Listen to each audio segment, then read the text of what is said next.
আসসালামু আলাইকুম। এই মুহূর্তে আমি প্রিপজিশনের কিছু গুরুত্বপূর্ণ ট্রিক্স নিয়ে হাজির হয়েছি। আশা করি আপনাদের অনেক বেশি কাজে দিবে।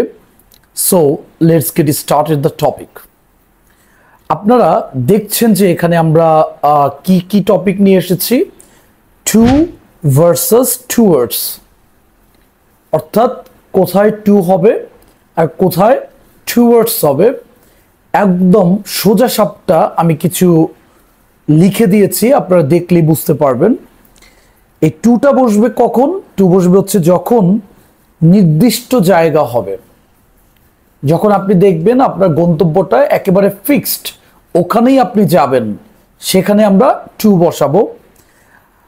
যেমন আমরা একটা এক্সাম্পল দিয়েছি, দেখেন যে আমি কলেজে যাচ্ছি, আমার পজিশনটা কোথায়, আমার ডেস্টিনেশনটা কোথায়, আমি হচ্ছে কলেজে যাচ্ছি, অন্য কোথাও না। তাহলে কিন্তু আমি বলতে পারি I am going to college, অর্থাৎ আমার পজিশনটা হচ্ছে কলেজের দিকে, আমি কিন্তু বলতে পারি I am going to college.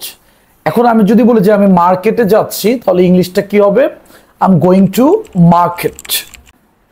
এখন দেখেন, আমি যদি বলি যে আমি কলেজের ওই দিকে যাচ্ছি অথবা আমি মার্কেটের ওই দিকে যাচ্ছি, তাহলে আমার জিনিসটা কিন্তু ভিন্ন রকম হয়ে যাবে।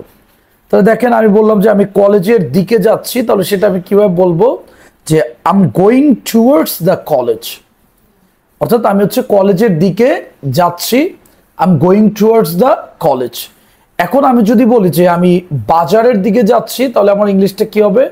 I am going towards the market. ঠিক আছে, তাহলে আমরা যদি এই যে এখানে এক্সাম্পলটা আমি দিয়ে দিয়েছি, আমি কলেজের দিকে যাচ্ছি, কিন্তু আমার কিন্তু পজিশনটা কিন্তু এখানে কলেজে না, আমার হচ্ছে কলেজের দিকে। হ্যাঁ, যদি কলেজের দিকে হয় তাহলে কিন্তু আমার এক্সাক্ট যেহেতু লোকেশন না, ওই দিকটাতে মানে কলেজের আশেপাশে দোকানের দিকে হতে পারে বা অন্যান্য দিকেও হতে পারে, তাহলে কিন্তু আমি সেখানে টুয়ার্ডস বসাবো। আশা করি আপনারা ভালোভাবে বুঝতে পেরেছেন। আর এখানে আমরা দুইটা এক্সাম্পল দিলাম যে সে বাজারে যাচ্ছে এবং সে বাজারের দিকে যাচ্ছে। আশা করি আপনারা এই জিনিসগুলো আমাকে উত্তর করে দেখাবেন।